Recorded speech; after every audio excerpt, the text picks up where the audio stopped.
Okay, continuation ng video natin sa unit na to guys, no? Sa itong touchscreen na ito Acer na touchscreen. Okay? Okay, so this is the continuation. Kasi medyo na puputol-putol yung video natin. Dahil siyempre may iba tayong ginagawa minsan. Napuputol. Alright. So ito, ginawa natin, recap lang natin nung last. Di ba ito shorted ang board, no? So, hinanap natin yung shorted hanggang sa nakita natin dito sa dito na portion. Supply ito ng processor. Itong power supply dito, section. Ito power supply ito. So, dalawang output capacitor, no? Tatlong coils, tatlong dual MOSFETs dito. Pare-pareho yan, no? So, andito yung shorted.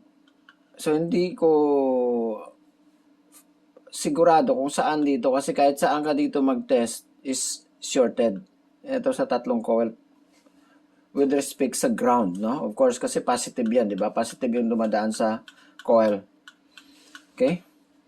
Sa, ano yun current, parang current amplifier, di ba? Yung coil. So, with respect to ground, shorted yung tatlo. So, hindi, kung ito namang MOSFET ang ititest mo, ganun din. Nagre-reflect din yung shorted dito sa tatlo. So, wala tayong option kung hindi tanggalin isa-isa. So, una-una natin tinry ito. Walang short. So, next, ito pala hindi natin natanggal kasi after nito na hindi short, nag-skip tayo dito. Dito tayo nagdiretso. So, tinanggal natin. Ito pala yung short dito. So, ngayon, sana yung short na ano, tinapon ko dito. Ito ba yun? Hindi yan. Ito, I think. Yeah, ay, hindi.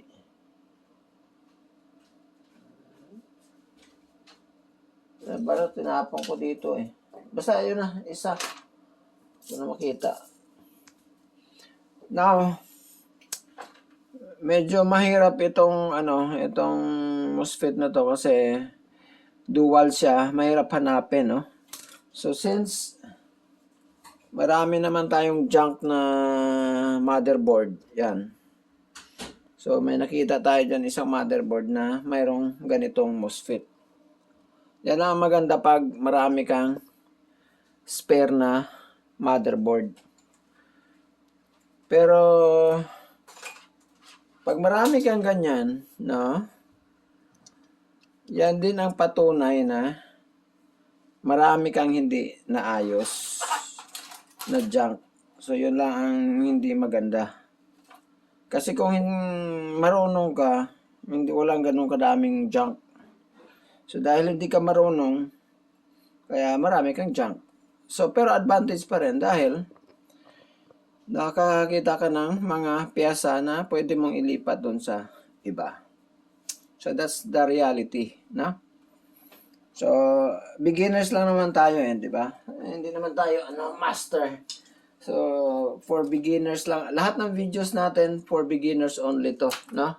Kung hindi man nalagyan ng for beginners yung caption, basta for beginners lahat yan. Kasi beginner naman tayo, okay? Kaya nga, malalaman nyo na hindi magaling yung technician. Yan, maraming junk na motherboard. Maraming junk na mga pinagkunan ng motherboard. Andun pa, dami. Yan. Doon pa. Doon pa. Doon pa. Diyan pa. Diyan pa. Ayan, may nakatiwangwang pa. Ayan, nakatiwangwang. Okay? So, yan ang ibig sabihin na hindi ka magaling. Sa sobrang dami mong junk. Nakita nyo? Yan, mga junk. Ay, ito, ayusin pa. Ay, ito pala yung katawan ng board na yan. Pero ito, wala ito. Ito, parang ayusin pa natin kung may time pa tayo. Yan. So, yan, dami. Yan. Yan. Yan. So, pero yung naayos natin, yan. Yan. Tsaka yan. Ayos yan. Tsaka yan. So, pero sobrang daming junk. So, yan ang ibig sabihin, no? Tsaka yan.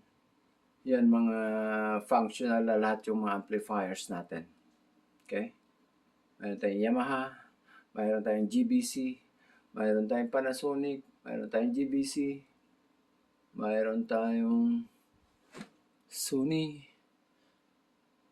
no? Mayroon tayong may mamahalin pa tayo dyan eh. You know, yung Harman Kardon, yung sa taas yan. No? Sa mga original lahat yan. Okay? So, dyan mo masasabi na hindi magaling yung technician kasi daming junks. Yan, junk yan. Okay? Yan. So, kasi beginner ka lang. Siguro pagdating ng mga 20 years, 50 years, no? Posible naman. Mag-improve din tayo. So, sa ngayon, tiyaga lang tayo sa ganyan. Okay, balik tayo dito guys, no? Since napalitan naman natin yung ito yung short dito, ito napalitan na natin bago na yan. So, check natin. Tester natin. Yung tester natin.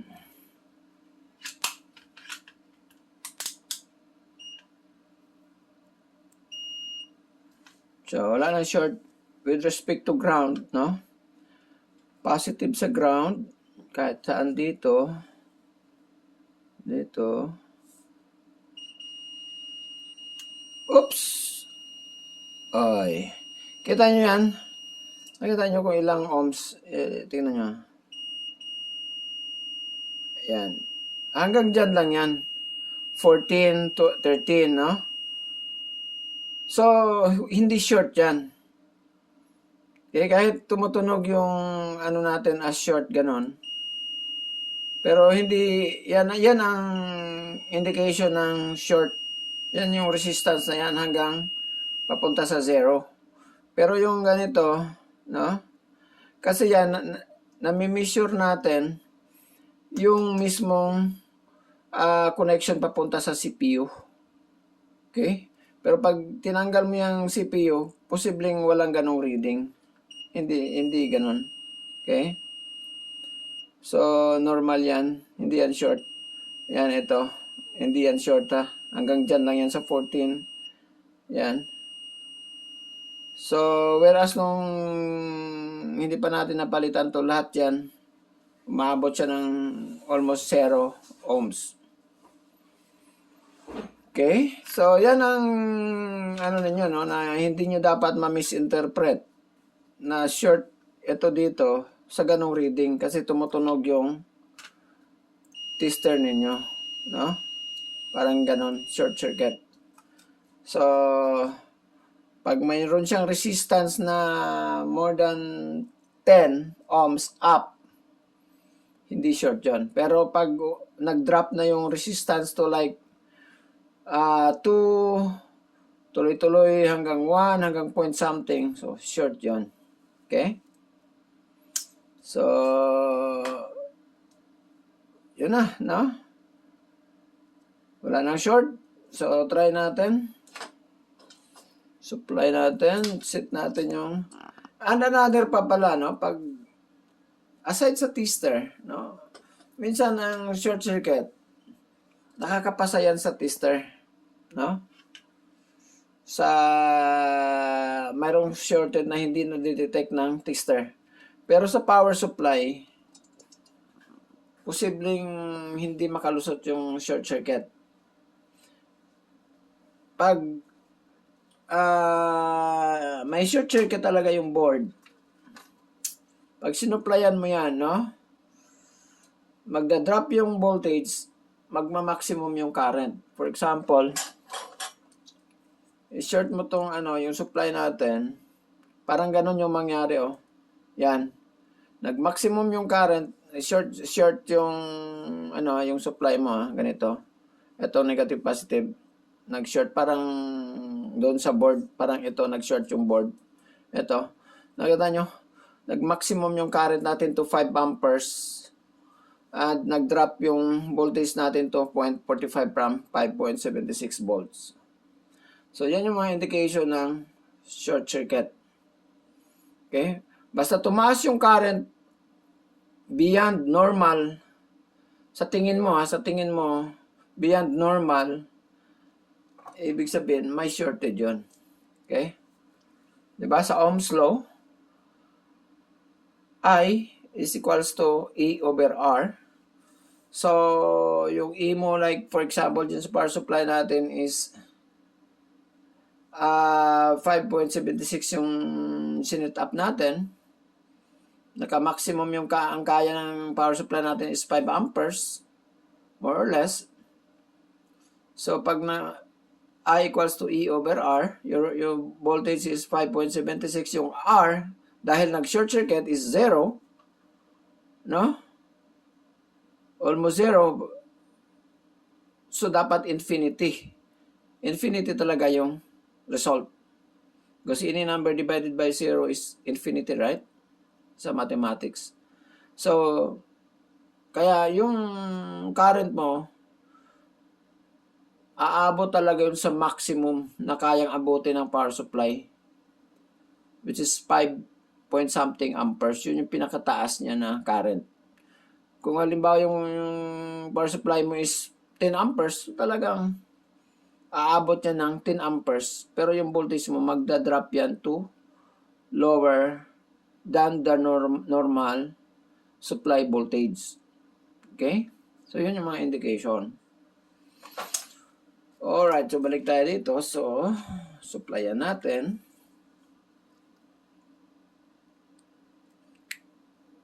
Okay.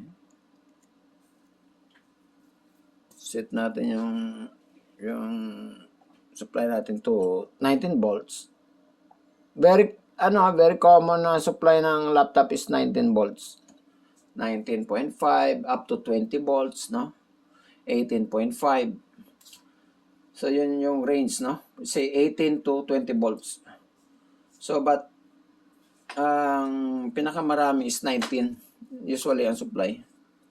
Okay, so, plug in natin. Tingnan nyo yung supply natin kung magda-drop ba yung voltage. Hindi nag-drop, no?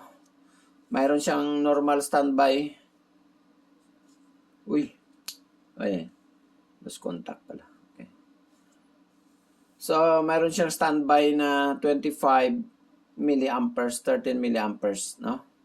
Pero pag may battery yan, kahit hindi pa naka-on, tataas yung current niyan dahil kung good yung charging circuit ng ng motherboard, tapos yung battery mo tumatanggap ng charge. So, tataas yung current mo kahit hindi pa naka-on yung motherboard. So, that's normal, no? Abot yan ng up to 1 point something, 2 point something. So, hindi ka mag-worry doon. Normal yon kasi nga, nagcha-charge yung battery mo kahit hindi naka-on yung motherboard. Alright? So, power on natin. Pag nag-ikot yung fan, at saka hindi siya namamatay, ibig sabihin, goods na siya, no? On natin. Ayan, umikot yung fan. So, tumaas yung current natin to 1 point something amperes. Hindi nag-drop yung voltage, 19.13. Okay? Hindi namatay yung power indicator natin, yan. So, good. So, try na natin i-assemble. No? Maganda ito kasi mataas yung nito memory, nasa 8 gigs. Tapos touchscreen pa yung touchscreen siya, no? Okay? Tapos malapad. Yan, kasi umikot yung pan uli. That's normal, no? Okay. So, assemble natin guys. So, off na natin to.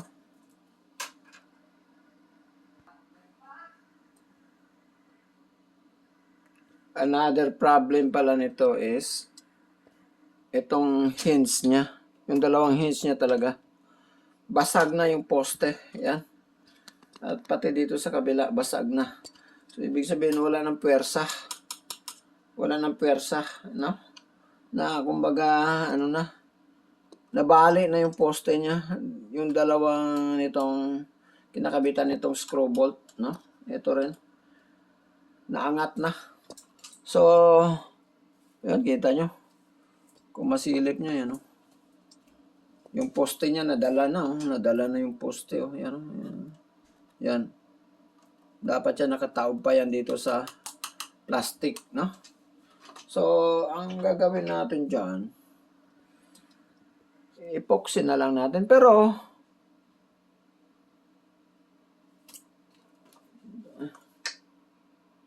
sayang eh.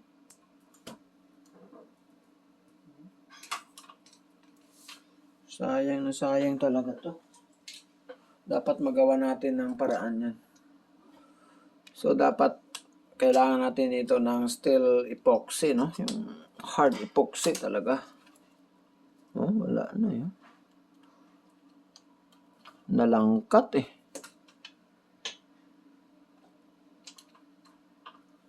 Screw.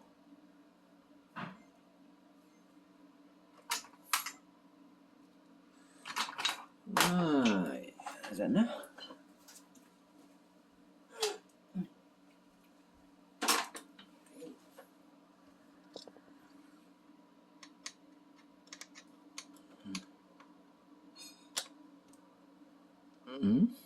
Wala na yun.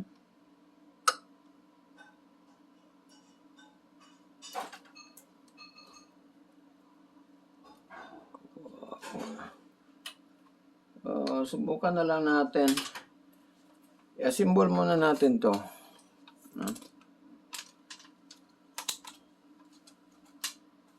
Then, tingnan na natin kung paglagay ng top cover, kung madipinsahan itong dalawang hinge na hindi siya pagbukas dito ng screen sa ilalim, hindi siya masama. Pag nakabira na, kung ma-screw na natin yung top cover, tingnan natin. Pero kung hindi, bubuksan natin uli, then lagyan natin ng epoxy dyan sa ilalim. Ito, yung dalawang hinges. Yun yung mga usual kasi na problema ng mga laptop, no? Lalo na pag hindi marunong yung may-ari, yung hindi balance yung pagbukas, no? Sa sa kabilang side nagbubukas. So, parang naging out balance yung itong dalawang hinges, hindi sabay na pumipwersa. So, parang yung isa lang, kung dito siya naghawak sa left lang yung, yung sa kabila na iiwan. Kaya, parang out balance, no? Yun yung mga problema. That's why nagiging parang matigas. So, pumipwersa masyado yung mga hinges. So, yung mga poste, nasisira, nababasag. Alright. So, symbol muna natin. Ito guys, tinanggal na lang natin yung 4 na poste. Yan. Yung dito. Yan. Tsaka dito sa kabila. Wala na. Basag na talaga. So, subukan na lang natin tong dikit gamit ang epoxy. Then, alalayan natin ng steel epoxy. After na plaster siya unahan muna natin ng mighty band, then saka natin ilagyan ulit ng steel epoxy. Dito yan, no? Dito. So, dun sa kabila din. Tingnan natin kung anong maging resulta. Okay guys, so nalagyan na natin ng itong steel epoxy. Nalagyan na natin ng itong mighty band, no? Na-plaster na natin yung mga poste. Pati doon sa kabila. Ayan. So, ito, additional natin para mas talagang titibay, no? Ito yung steel epoxy na idadagdag natin sa palibot ng mga poste na yon. Okay? Kasi kung mighty band lang, hindi kakayanin yun. Kasi manipis lang ang kapit nun eh. So ito, at least madagdagan yung kapal ng poste. Sana hindi matabunan yung butas.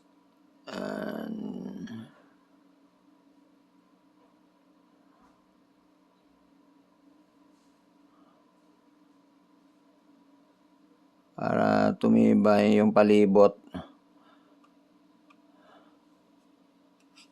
Ito. Ito mga butas-butas dito sa mga gilid-gilid nila.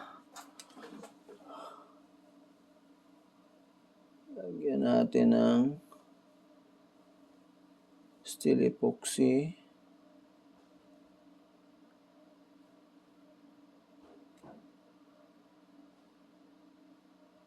Kasi ito mga poste na to nabubunot, no? Nabubunot sila dun sa kung saan sila nakakapit na plastic. Dahil manipis nga yung mga plastic. Yun. Itong isa, dagdagan natin itong isang natira na hindi nabunot para tumibay. Okay.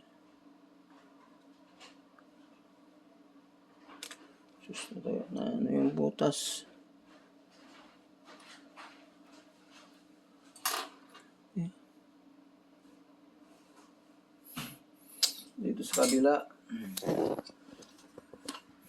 Saan yan?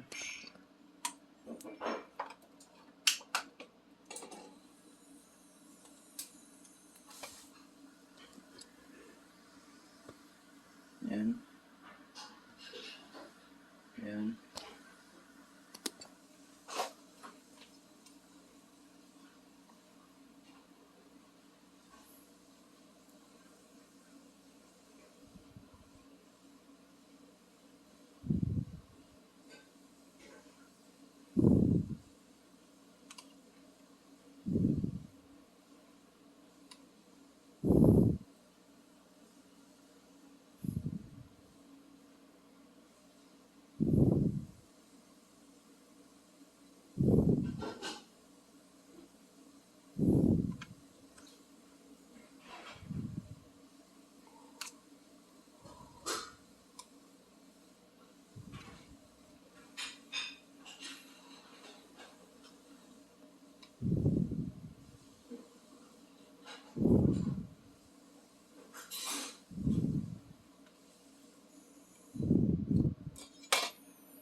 Grabe yung effort natin dito guys.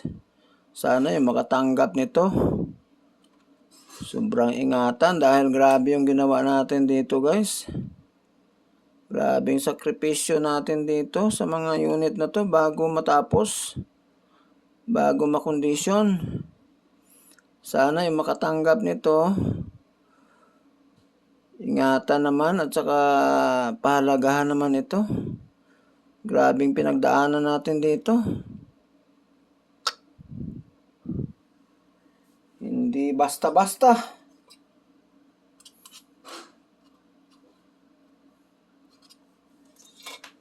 Sana ma-appreciate to ng mga makatanggap nito. Kasi ibibigay natin ng libre ito, no? Sa mga deserving. Oh, yan. So, at least siguro matibay-tibay na yan, guys, no? May epoxy, may steel epoxy doon sa kabila.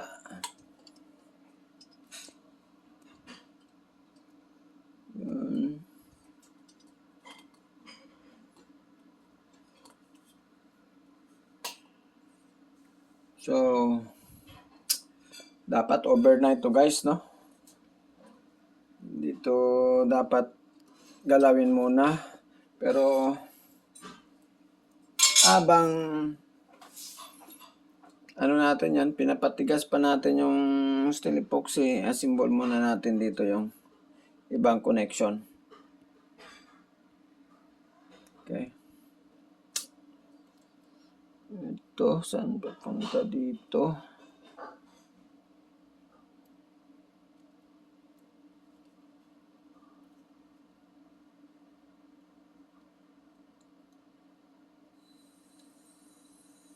Yan.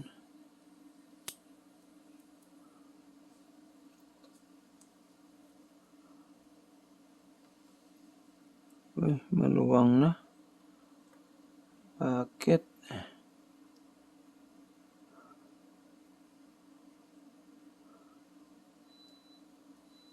Okay.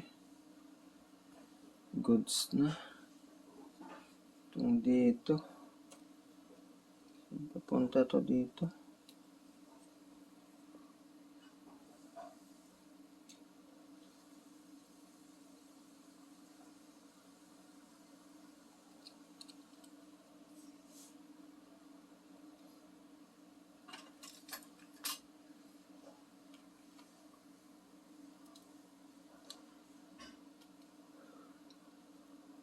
Sa hindi nakakaalam guys, no, itong mga laptop na inaayos natin, ibibigay natin to sa mga deserving na mga estudyante, teacher, kahit sinong individual na walang laptop. Basta deserving, no, na dapat mabigyan. Hindi naman yung mga hindi deserve.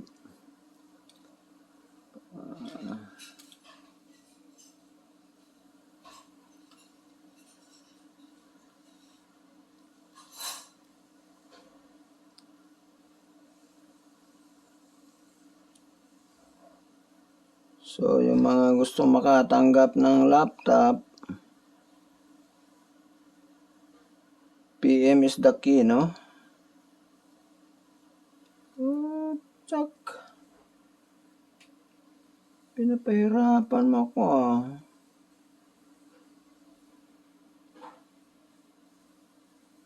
Sobra na. Sobra ng paghihirap. Okay. Sabi nito, hindi mo dapat ito yung pilitin pag ayaw mag-lock, no? Kasi baka mababali tong lock niya. Wala na. So, dapat alalay lang. Saktong-sakto yung ribbon wire na pasok, no? Bago mo i-lock or else baka mabali yung lock. Ano? Itong lock na to. So, dapat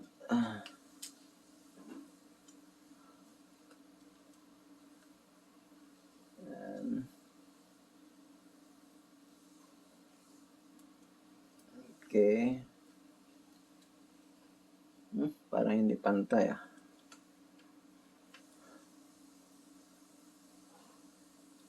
Yan.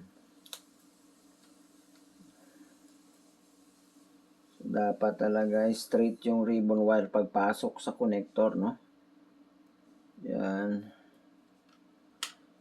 Kasi kung tagilid yan, yung iba hindi nag-contact or sa iba napunta yung contact, patay tayo dyan.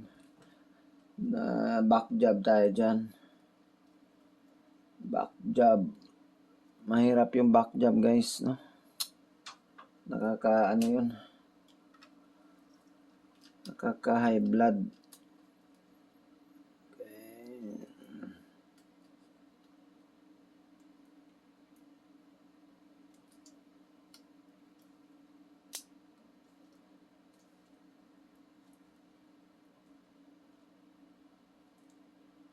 Oops. Parang matigas. Parang nakakatakot i-lock ah.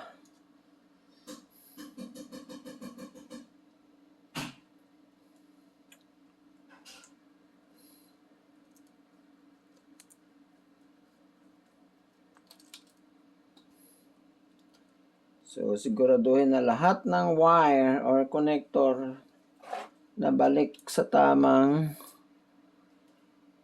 posisyon para walang back job. Okay, mahirap magtanggal uli, no?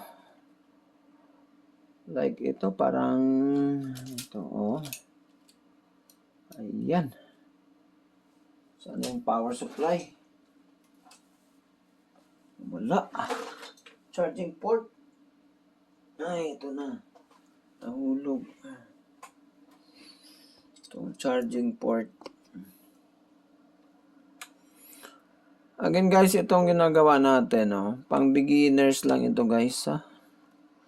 Hindi ito pang master. Yung mga gusto lang matuto ng mga basic, ganyan, no? Pag pang ano na, pang advance na, wala na tayo dyan. Basic lang yung sa atin. Para, ano ba? Hindi tayo mabas. No? Yung mga basic lang, yung mga ganito lang. Yan.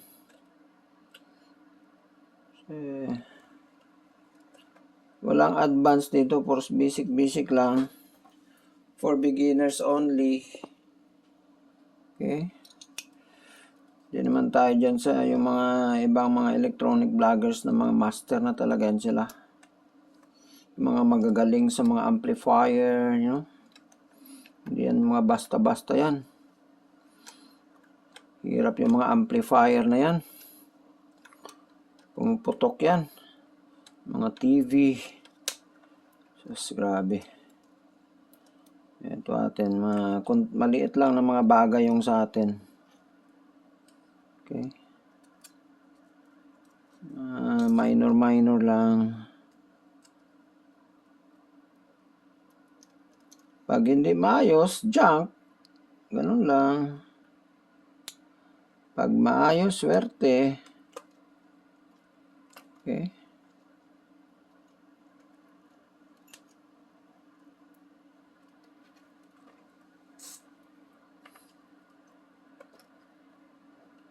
Pinakita ko naman sa inyo yung junk ko, di ba? Ang dami. So, ganun lang talaga yun. Kasi, beginner pa tayo, kaya ganun. Yung mga master dyan, wala na mga junk yan. Ayos lahat nila yan. Pag pinuntahan mo yung shop nila, wala kang makitang junk doon. Na-repair lahat. So, ganun yan. Sila ka-master. Ay. So, dito, ano lang, gusto lang matuto ng mga basic. Anyway, lahat naman nag-uumpisa sa basic, di ba? Starts from the basics.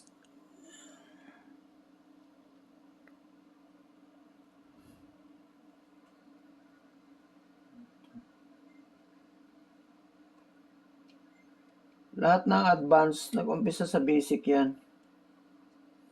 So, kaya tayo, basic pa lang. Basic.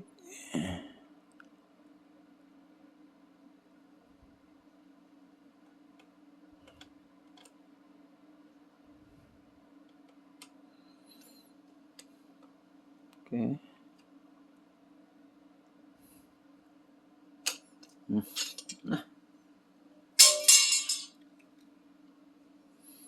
Alright.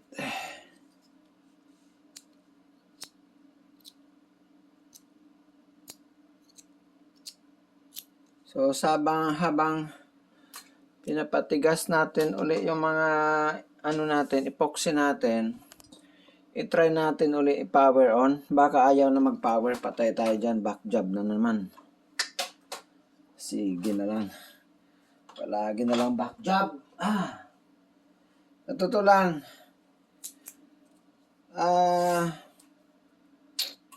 hindi naman ako sa sa nagmamagaling. Pero lahat ng mga customer ko, sa awa ng Diyos, hindi na talaga sila bumalik. Yeah, hindi na talaga bumalik. Diyan mo malalaman na talagang magaling ang technician. Kasi yung mga customer niya dati, hindi na talaga bumalik. Dahil lumipat na sa ibang technician. Okay? So, power on natin ulit. Plug in natin. Try natin kung power supply natin. Okay. Isa pa pala guys, no? Maganda pag ginamitan nyo ng hindi nyo gamitan muna ng sarili niyang charger. Kung halimbawa may nire-repair kayo tapos may charger siyang sarili, gamitan nyo muna ng Benz power supply ninyo, no?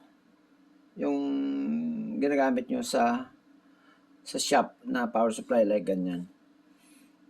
Kasi itong mga original, like for example, itong mga charger natin, ito. Like for example, itong mga charger talaga ng mga laptop. 'Di ba walang mga voltage yan? Indicator, current indicator, no? Hindi mo alam kung may short circuit, no? Pero diyan sa sa Benz power supply mo, pag plug in mo tapos nag-drop yung voltage, tumaas yung current, no? Up to like maximum current ng kaya ng power supply mo, talagang may total shorted yan. Pero sa power supply na original, siyempre hindi mo makita doon, no? Na tumaas pala yung current, nag-drop yung voltage, no? Walang indicator. Or pwede naman gamitan mo mayroong binibili na na isi-series mo doon sa power supply mo, no? Pero yun, tawag dito, yung connector niya, no? Pwede mapalit-palitan ng connector yun. Parang sa nakita ko sa mga video kasi naka class C lang, type C pala, naka type C yung connector niya, no? Anyway, so plug in natin. Testing habang hinihintay natin na medyo matigas na. Test try muna natin para bago natin i-finalize. Okay, so far goods naman, no? So, power on. Ang power on nasa ilalim. So, tingnan nyo lang yung fan. Pag umikot yung fan, yung switch niya dito sa ilalim. Ano yan? Ito.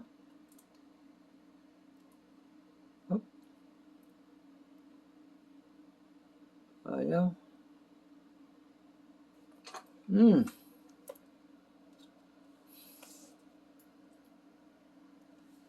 Wala. Ano yun? Ito.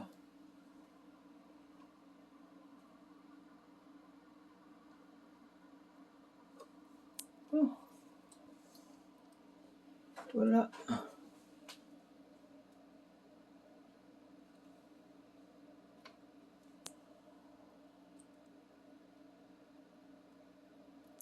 Oh. My